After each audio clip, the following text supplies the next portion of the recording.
C'est hier un message sur le péché.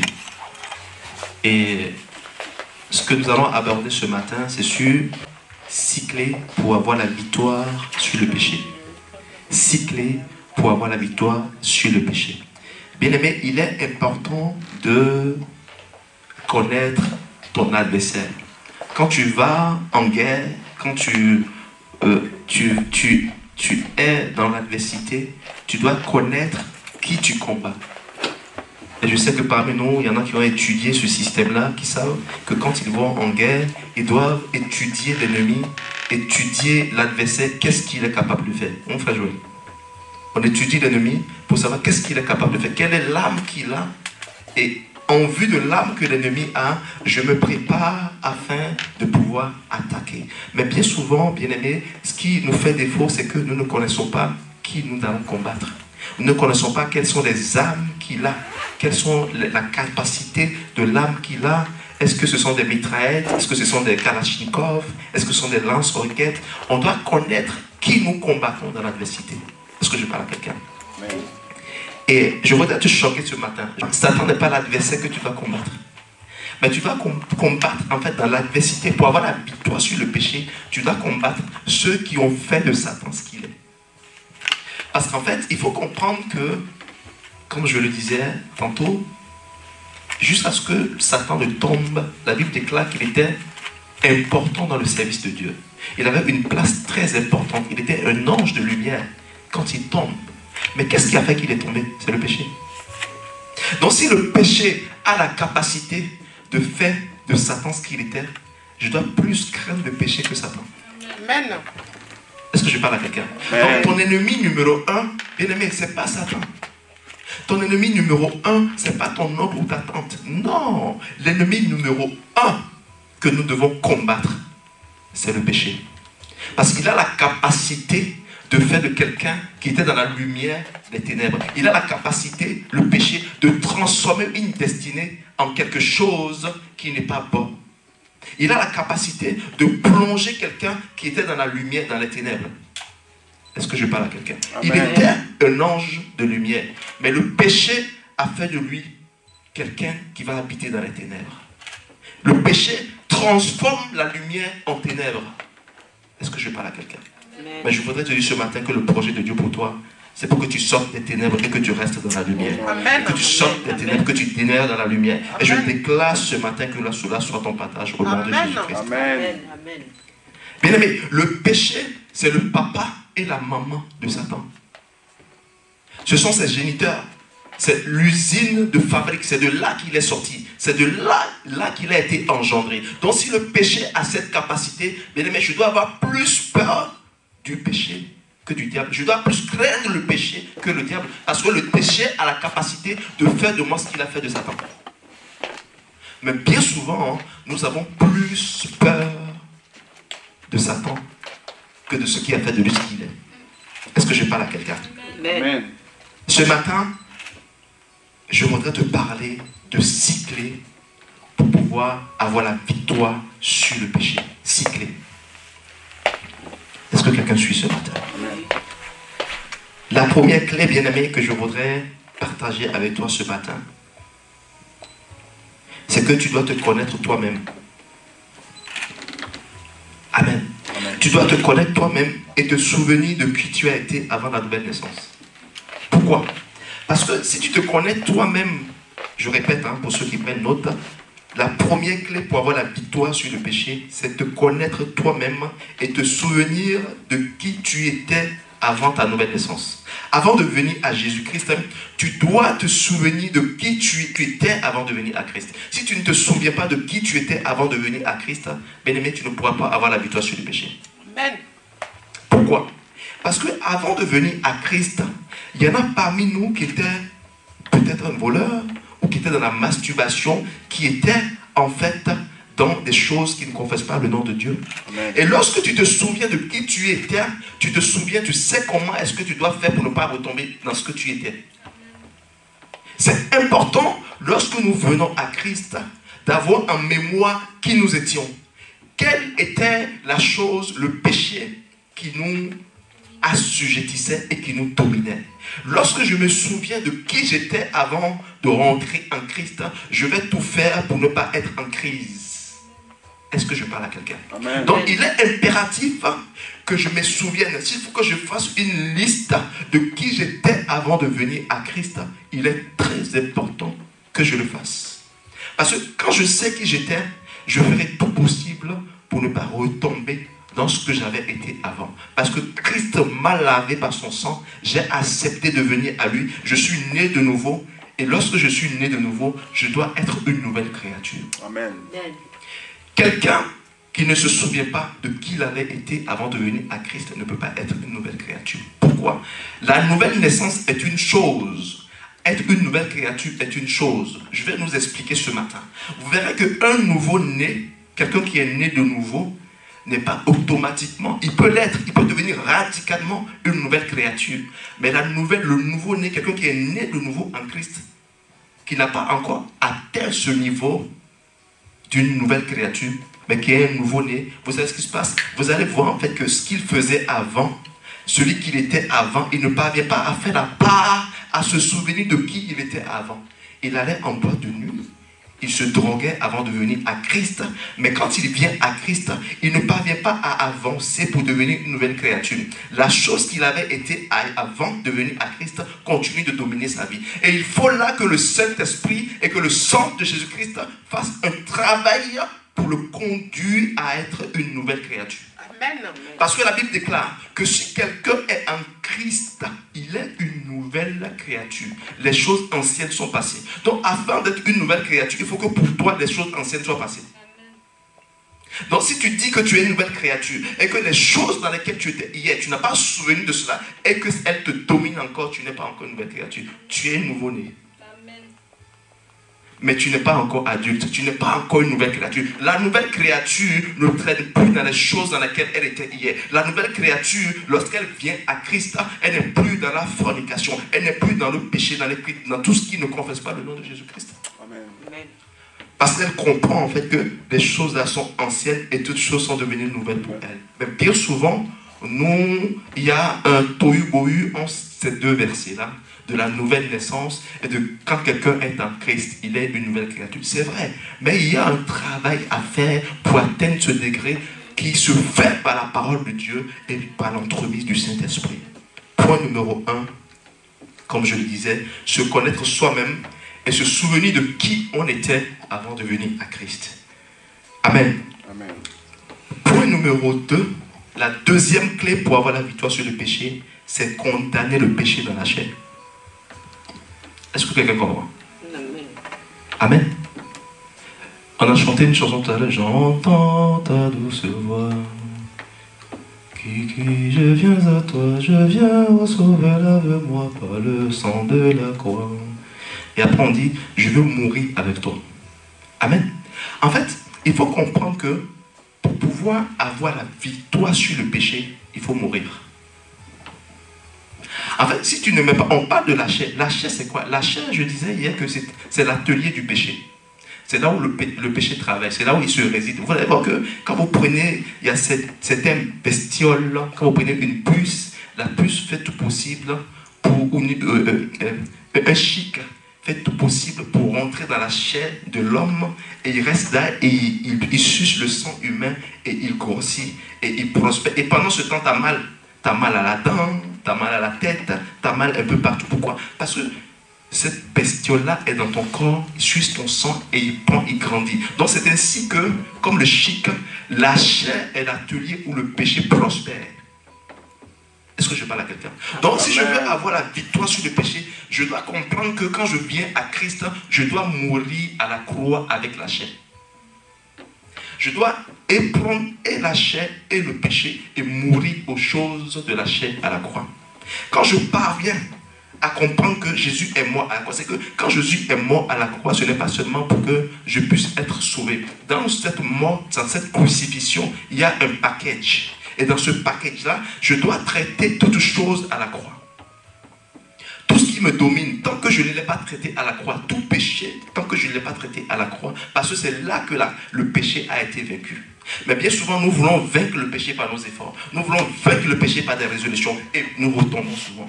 Mais il faut comprendre que c'est là où on traite un sujet qu'il faut traiter le sujet. Amen. Amen.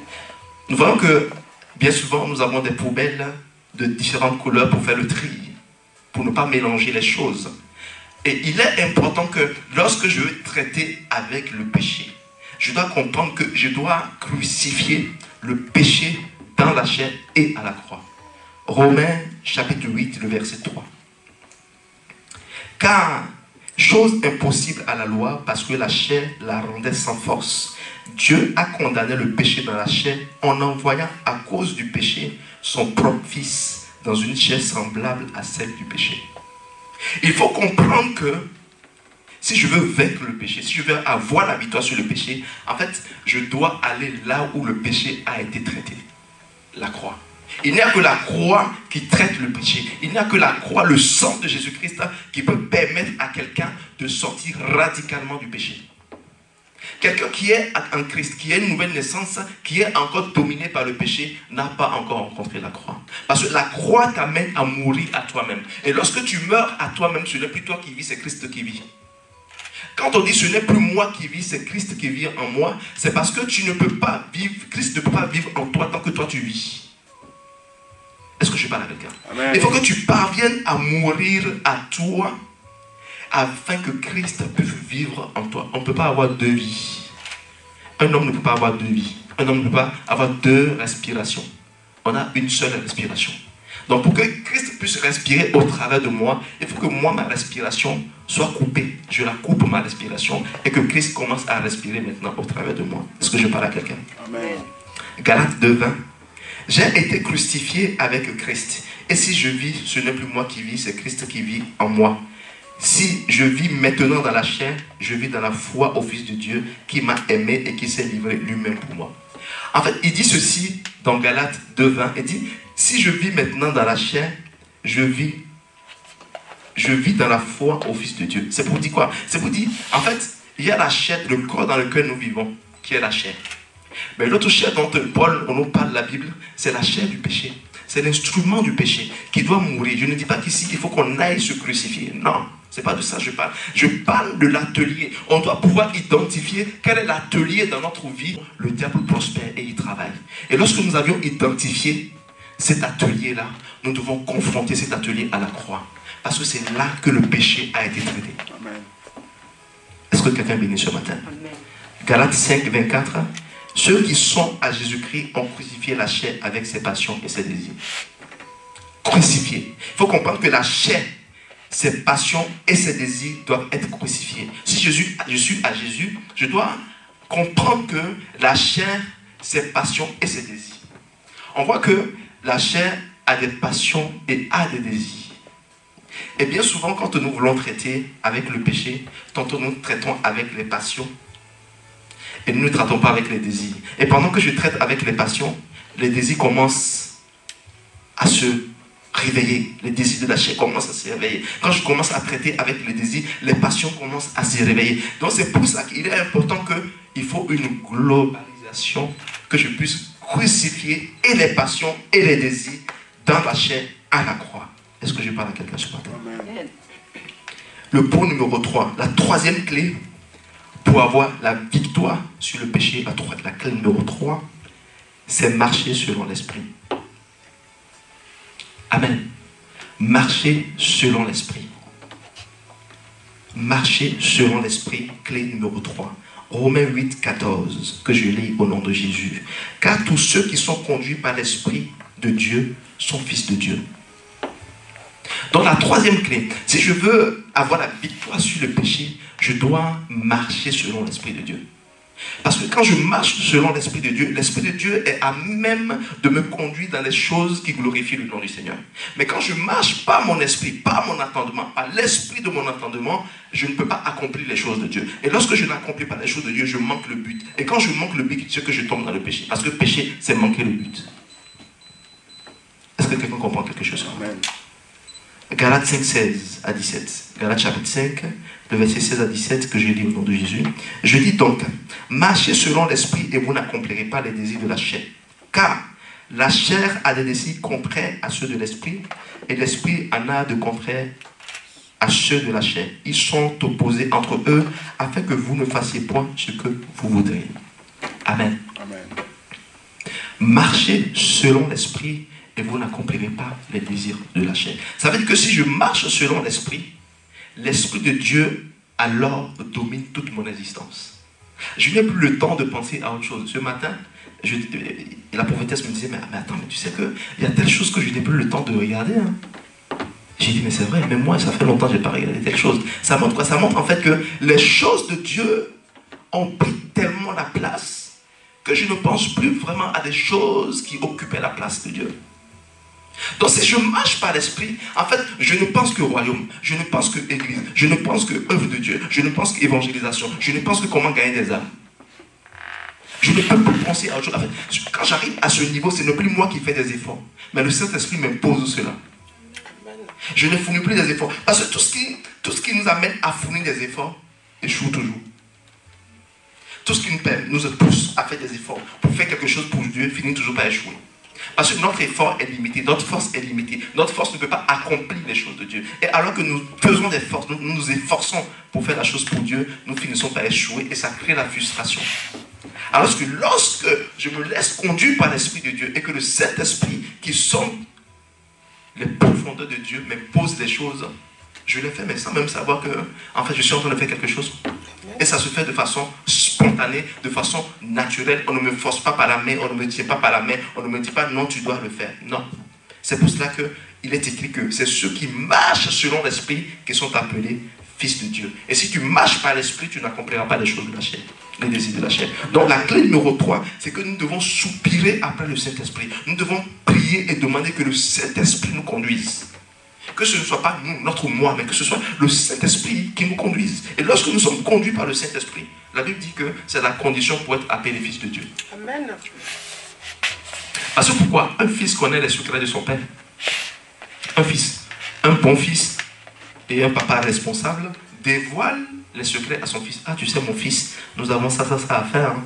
Et papa, mais on partira quand en vacances? Mais écoute, cette année, ça va être un peu machin et tout, mais à partir de telle période, on va faire ci, on va faire ça. Donc, c'est ainsi que lorsque nous sommes appelés fils de Dieu, nous connaissons le secret de Dieu. Nous connaissons le cœur de Dieu. Qu'est-ce que Dieu veut faire en telle saison? Amen. Est-ce que quelqu'un va faire de béni ce matin? Amen. La clé numéro 4, pour avoir la victoire sur le péché, c'est aimer Jésus-Christ de tout son cœur et le mettre au centre de tout. Amen. Amen. J'apporte ce matin 6 clés, mais ce ne sont pas que ces 6 clés-là. Et ma prière, c'est que pendant que nous parlions ce matin, quand nous allons rentrer, que le Saint-Esprit nous révèle encore d'autres clés. Amen. Moi, c'est que ce que le Seigneur a mis dans mon cœur. 6 clés. Il y en a certainement plusieurs autres clés. Et le but de ce message ce matin, c'est pour qu'il puisse ouvrir notre esprit et nous permettre de comprendre qu'il y a des clés et il y en a certainement d'autres. Amen. Amen. Aimer, clé numéro 4, aimer Jésus-Christ de tout son cœur et le mettre au centre de tout. Il faut comprendre que si Jésus, quelqu'un dit que si Jésus n'est pas Seigneur de tout, il n'est pas Seigneur du tout. Si Jésus n'est pas maître de tout, il n'est pas maître du tout. Donc nous devons comprendre que si nous voulons avoir la victoire sur le péché, Jésus-Christ doit être le centre de tout. En fait, je dois être en même de me poser la question souvent, est-ce que ce que je m'en vais dire à mon frère là, si Jésus était à ma place, est-ce qu'il allait faire ça? Est-ce que ce que je m'avais dit à ma soeur, si Jésus était à ma place, est-ce que Jésus allait avoir ce comportement? Est-ce que là où je m'en vais là, si Jésus était à ma place, est-ce que Jésus allait faire ça? Quand Jésus est au centre de tout, Jésus demeure éternellement le modèle sur lequel je m'appuie. En fait, tout ce que je veux faire, je regarde si le modèle que j'ai, qui est mon maître, est-ce qu'il ferait cette chose-là? S'il était à ma place, est-ce que la parole que je viens de sortir de ma bouche, est-ce que je la sortirais? Et du moment où j'ai la réponse que si Jésus était à ma place, il ne sortirait pas cette parole-là, je ne la sors pas. C'est là où je peux dire que Jésus est au centre de tout. Il est au centre de tout ce que je fais. Parce qu'il est au commencement. La Bible dit, au commencement était la parole. Donc si au commencement était la parole, ça veut dire qu'au commencement de toutes choses, au commencement de tout ce que je fais, Jésus doit être là. Amen. Et bien souvent, nous n'arrivons pas à avoir la victoire sur le péché parfois parce qu'au commencement, Jésus n'est pas là. Parce que quand Jésus est là, au commencement, nous nous référons au modèle qu'il est. Amen. Est-ce que vous savez que le tabernacle que Dieu a donné à Moïse, c'était le modèle qu'il y avait dans le ciel. Et je suis tellement admiratif de la mémoire et de l'intelligence de Moïse.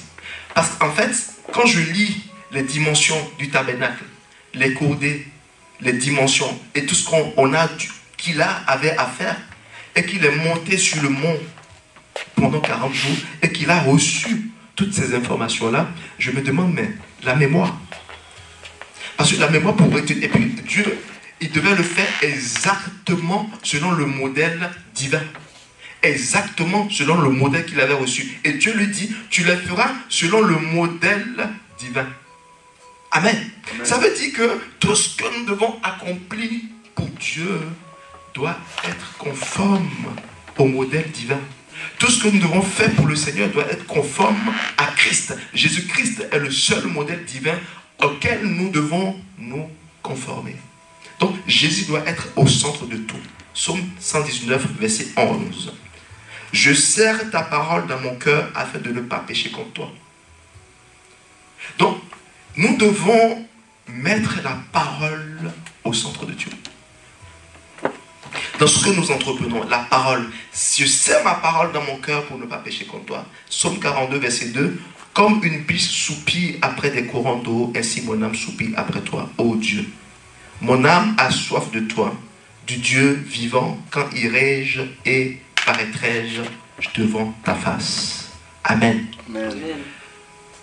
Christ au centre doit nous pousser à avoir la soif. Est-ce que tu as la soif de Jésus-Christ? Est-ce qu'il y a un vide en toi quand tu n'es pas dans sa présence? Parce que plus je vais être dans la présence de Jésus-Christ, plus le péché, je n'aurai pas le temps pour aller vers lui ou lui vers moi. Parce que qu'importe que tu ailles vers lui, il viendra vers toi. Si tu ne vas pas vers lui, lui viendra vers toi. Amen. Donc, si je ne dois ni aller, ni le laisser venir à moi, je dois avoir soif de la présence de Jésus-Christ. Je dois avoir soif, avoir le désir de le chercher, de passer du temps dans sa présence. Il y a des fois où tu n'as même plus de paroles, tu n'as même plus rien à dire à Jésus, mais en fait, le simple fait que tu contemples sa présence. Tu es là et tu fredonnes un chant, et tu es là et tu contemples ce qu'il a fait. C'est pour cela que le psalmiste dit, mais quand je contemple la créature, tout ce que tu as fait, mon âme te bénit. Parce que le psalmiste en arrive à un moment, parce que David passait, il allait dans le temple de 7 fois par jour. Raison pour laquelle il n'avait pas le temps, il avait la victoire sur beaucoup de choses. Mais il passait beaucoup de temps. Mais malgré qu'il passait beaucoup de temps, c'est qu'à un moment donné, il y avait toujours un vide. Et il dit, mon âme bénit le Seigneur. Et n'oublie aucun de ses bienfaits. Il dit, quand je contemple ta création, quand je contemple les eaux, quand je contemple tout ce que tu as fait, je dis que tu es Seigneur. Là, il rentre dans une contemplation.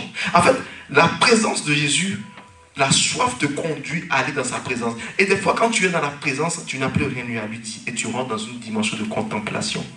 Est-ce que quelqu'un veut rentrer dans une dimension de contemplation ce matin? Amen. Amen. Cinquième clé pour avoir la victoire sur le péché, c'est confesser ses péchés. Il faut comprendre que le péché est une matière première dans la main de Satan. Tout péché qui n'a pas été confessé est une matière première dans sa main. Parce qu'en fait, il se nourrit de ça. C'est sa nourriture. En fait, nous, vous et moi, on mange des nourritures solides, on mange beaucoup de choses. Mais lui, en plus de ce qu'il se nourrit des destinées, mais en fait, sa première nourriture, c'est le péché. C'est le péché qui lui permet, en fait, de rentrer dans ta vie. C'est sa porte d'accès. Amen. En fait, l'intimité avec Christ permet à Christ de contrôler ta vie. Le péché, entre les mains de Satan, lui permet de dominer toute ton existence. Le péché qui n'a pas été confessé. Parce qu'il faut comprendre que nous sommes sur la terre du péché. nous serons amenés à tomber des fois. Pas parce que nous le voulons. Je ne parle pas du péché délibéré. Mais des choses dans lesquelles nous tombons parce qu'on n'a pas voulu le faire. C'est pour ça que le psalmiste, quand il est tombé, quand David est allé avec Bathsheba, il dit, Seigneur, je suis né dans l'iniquité et ma mère m'a conçu dans le péché. Mais tu veux que la vérité soit au-dedans de moi. Fais donc grandir la sagesse au-dedans de moi. Amen. Donc on doit comprendre que tout péché, une mauvaise pensée m'est passée par l'esprit tout de suite. J'ai vu quelqu'un, je l'ai regardé 2 fois, ou une mauvaise pensée. Seigneur, je te demande pardon. Je te demande pardon, Seigneur. C'est pas ce que je voulais faire. En fait, tout péché qui a été confessé est une clé que tu as arrachée dans les mains de Satan. Amen. Amen. Tout péché confessé est une clé que tu as arrachée dans sa main. Tout péché que tu caches, tout ce que tu caches, que tu ne confesses pas devant Jésus-Christ, permet à Satan de persécuter ta vie, permet à Satan de retenir ta destinée, permet à Satan de t'empêcher d'accomplir des choses que Dieu veut que tu accomplisses. Mais qu'importe le péché, qu'importe la grandeur de ce que tu as commis, va devant Jésus-Christ et dis-lui tout. Il ne faut pas dire, si tu as volé, dis, Seigneur, j'ai volé. Il ne faut pas dire, Seigneur, ce n'était pas pour moi, mais je croyais que c'était pour moi. Non, dis, Seigneur, j'ai volé. Et j'ai volé, c'est pas ce. Voilà les circonstances. Il faut tout dire. En fait, il ne faut pas aller. Il sait ce que tu as fait. Il ne faut pas aller devant lui et dire, Seigneur, bon, le téléphone là, il l'avait prêté. Non, dis, tu as volé. Seigneur, j'ai volé le téléphone. Je te demande pardon, Seigneur, s'il te plaît. Tout péché qui est confessé est une arme que tu retires dans les mains de Satan. Il n'a plus le choix. Jésus a dit, venez à moi, vous tous qui êtes fatigués et chargés, et je vous donnerai du repos. Acclame Jésus-Christ. C'est lui qui donne le repos. Il n'y a que lui qui peut donner le repos. Il n'y a que lui qui peut enlever le joug du péché. Il n'y a que lui qui peut retirer les coups dans tes mains. Il n'y a que lui.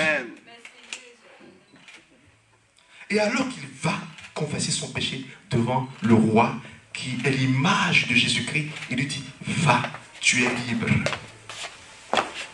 Qu'importe le péché que tu as commis, bien-aimé, qu'importe sa grandeur, je ne te dis pas de venir me le dire, mais va te mettre à genoux. Seigneur, aide-moi, j'ai péché. Et souvent le piège, c'est que quand nous sommes un habitué du péché, à un moment donné, le diable te dit, oh mais, toi tu es trop devant le Seigneur, tu penses qu'il va t'écouter encore aujourd'hui? C'est tout en toi, tu fais les trucs, tu vas le voir. Bien-aimé, si tu fais ça 50 fois, va aller 50 fois. Le sang a coulé pour ça. Alors, je dis que le sang a coulé pour ça. Amen. Si tu l'as fait, si tu as péché 50 fois, ne tombe pas dans le piège de ne pas confesser ton péché. C'est pour ça le soir, avant de te coucher, si tu ne veux pas que ta nuit soit importunée, mets-toi à genoux et fais le petit point de ta journée et demande pardon. Sois en paix avec Dieu, sois en paix avec toi-même avant d'aller au lit. Sinon, tu vas avoir des visitations sataniques la nuit. Il y a des gens qui sont attaqués la nuit par des esprits bizarres, simplement pourquoi? Parce qu'il y a eu des péchés dans la journée qui n'ont pas été confessés. C'est des portes. Tu vois un esprit la nuit qui vient t'attaquer, qui vient aller avec toi sexuellement, des gens qui te poursuivent et qui arrivent à t'attacher. Non, pas parce que Dieu n'est pas avec toi. Simplement que dans la journée, il y a eu des choses que tu as fait, que tu as oublié, que tu n'as pas confessé. Donc nous devons, la clé numéro 5, confesser nos péchés. Et dire au Seigneur, lui rappeler sa parole. 1 Jean 1, 8, 9. 1 Jean 1, 8, 9 dit ceci. Si nous disons que nous n'avons pas péché, nous nous séduisons nous-mêmes et la vérité n'est point en nous. Si nous confessons nos péchés, il est fidèle et juste pour nous pardonner et nous laver de toute iniquité. Amen. Et plus loin, on nous dit que nous avons auprès du Père un avocat, Jésus-Christ, qui plaide pour nous. Donc, bien aimé, souviens-toi que tout péché qui n'est pas confessé, c'est une bombe atomique que tu laisses entre les mains de Satan. Est-ce que je parle à quelqu'un? Amen. Le point numéro 6, dont nous avions parlé brièvement hier, c'est la restitution. La restitution. Et quand je suis arrivé au Seigneur, le Seigneur a fait grâce de me donner une épouse merveilleuse qui m'a conduit en fait dans le temps sur des choses que je ne comprenais pas. Et il a fallu que j'aille restituer. Il a fallu que je prenne la décision très courageuse d'aller restituer cette chose. Et j'aimerais te dire ce matin que la restitution est importante. Parce qu'en fait, ce que tu n'as pas restitué, du quand tu es venu à Christ, constitue également une arme entre les mains de Satan. C'est-à-dire que tu travaillais dans une boîte et pendant que tu y travaillais, tu avais volé un frigo. C'est l'exemple que je donne. Ou tu as volé un téléphone. Et tu es venu à Jésus, tu continues d'utiliser ce téléphone-là. Donc quand je viens à Christ, c'est pour ça en fait, ces choses-là, je les explique parce que c'est très important. C'est des choses qui font que beaucoup de personnes viennent à Jésus, mais en fait, ils ne comprennent pas ce qui se passe dans leur vie. Ils se disent, mais Jésus, je suis à Jésus, j'ai accepté le Jésus, c'est le même Jésus que tout le monde accepte. Mais pourquoi moi ma vie est comme ça? Simplement parce que, bien aimé, il y a des choses spirituelles que tu n'as pas compris. La restitution permet de baliser. En fait, quand tu viens à Christ, le Seigneur veut tout de suite te conduire dans ta destinée. Mais il y a comment on appelle, une lutte qui se passe entre Satan et Dieu. Quand tu n'as pas fait la restitution, par exemple, Dieu te tire par les pieds et les mains ici, et lui te tire là-bas. Dieu veut que tu viennes, tu rentres dans ta destinée et dire, ah non, non, non, non, Jésus, tu ne peux pas le rentrer dans sa destinée comme ça. Tu as dit que tu es juste, non, Jésus. Mais le gars, il a quelque chose qui m'appartient, puis toi, tu veux le prendre. C'est quoi ça? Satan ne laisse jamais avec quelqu'un ce qui lui appartient. Il ne laisse jamais avec quelqu'un ce qui lui appartient. Jamais de la vie. Si tu as quelque chose qui appartient à Satan et tu ne lui as pas rendu, il ne te laissera pas tranquille. On a fait la délivrance d'une sœur. Et la sœur là, quand on lit dans l'histoire, elle avait un tablier de son père. Son père avait travaillé dans un restaurant. Et dans ce restaurant, les gens qui avaient le restaurant, ils étaient dans la magie. Ils pratiquaient la magie. Et j'expliquais hier, je vais l'expliquer encore, que l'Église est le corps de Christ. La sorcellerie est le corps de Satan. C'est que les différentes dénominations, les frères, les sœurs, tout ça constitue le corps qui permet à Jésus-Christ de se mouvoir sur la terre pour accomplir son agenda. Le plan de Dieu, le dessein de Dieu. La sorcellerie, c'est la composante de la franc-maçonnerie, l'occultisme, l'astrologie, le féticheur, la maïkarie, toutes les sectes mélangées. Tout ça constitue le corps de Satan dans lequel il se mouve, dans lequel il travaille à ce que les ténèbres règnent sur la terre. Et lorsque cette fille, son père est décédé, son père lui a légué le tablier. Ce tablier qui a été l'incarnation de la magie parce que ça permettait à l'entreprise de prospérer. Ce qui se passe, c'est que ce tablier va être le blocage dans la vie de cette dame. Tout ce qu'elle entreprend, rien n'avance. Tout ce qu'elle veut faire, rien ne prospère. Jusqu'à ce qu'on entreprenne sa délivrance. Et quand on entreprend la délivrance, on dit à l'esprit, mais qui tu es? Il dit, je suis l'esprit de magie. Tu viens d'où? Elle dit, elle a quelque chose qui m'appartient. Et on demande à la fille, mais est-ce que tu as quelque chose de magie? Elle dit, elle a quelque chose qui m'appartient. Ah ouais?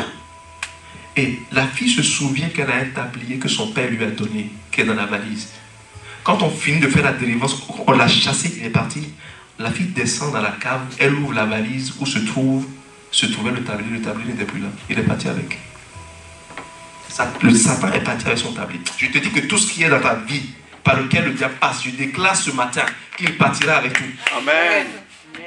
Tout ce qui est un point de contact dans ta vie, que ce soit dans ta maison, dans le nom de Jésus-Christ, pendant que je me tiens sur cette chair, je déclare que tout est expulsé dans le nom de Jésus-Christ. En partant, c'est pour ça que je te dis que Satan ne laisse jamais ce qui lui appartient. Il est têtu. Mais Dieu est plus têtu que lui.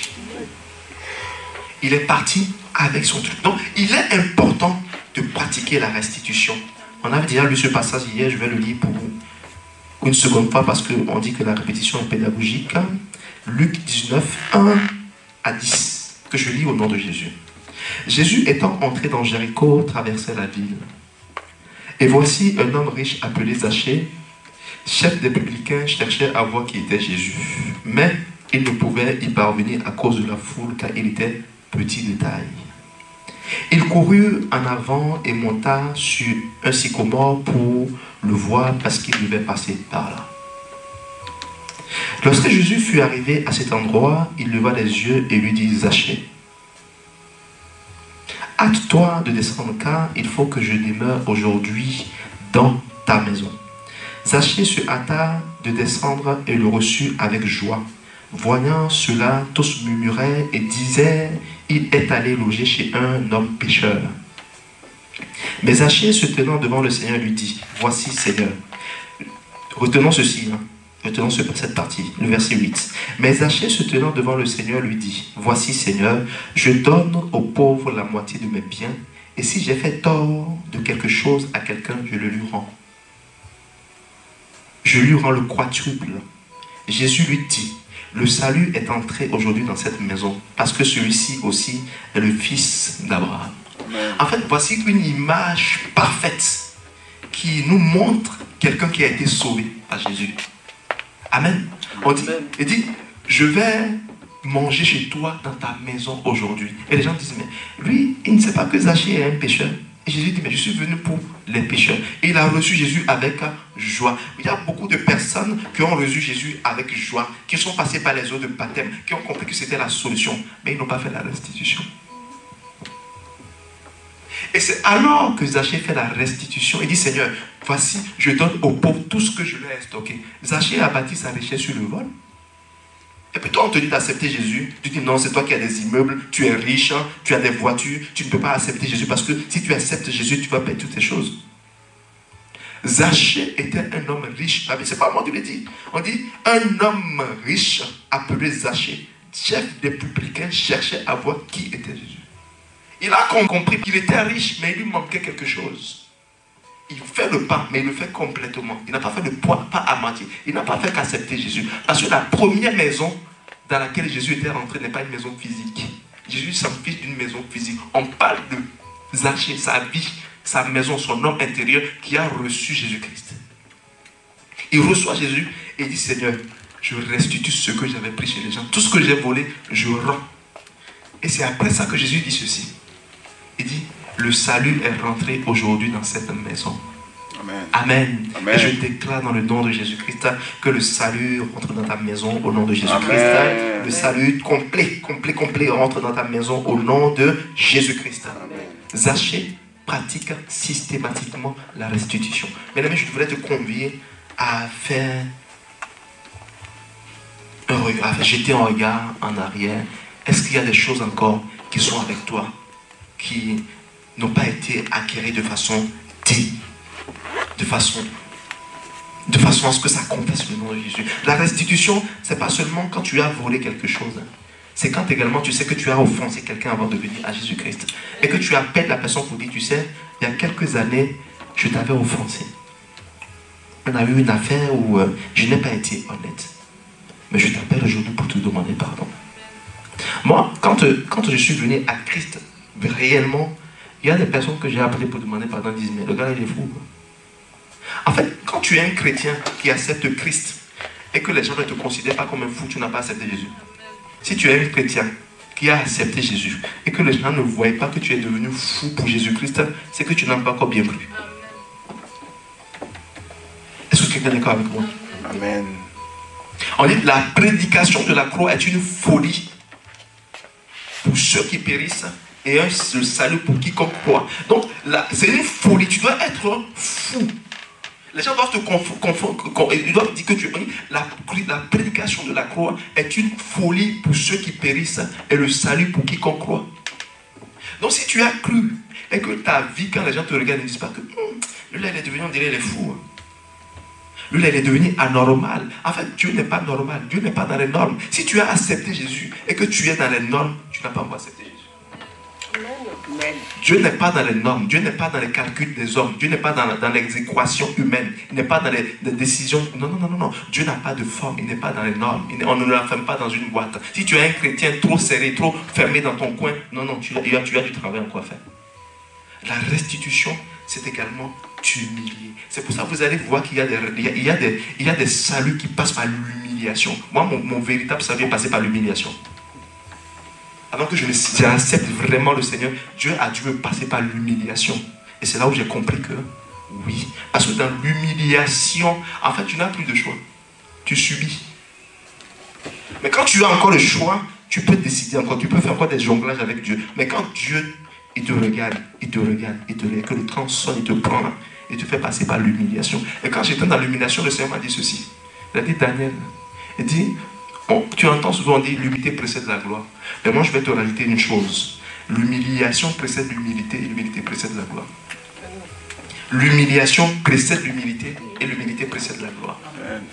Pourquoi? Parce que quand tu es encore toi-même, tu es encore décisionnaire de certaines choses, tu peux dire non, moi je ne peux pas l'appeler, pourquoi moi je vais l'appeler? Ah non, non, moi c'est terminé là, voilà, cette affaire est classée, moi je ne veux pas vers lui, et voilà, stop.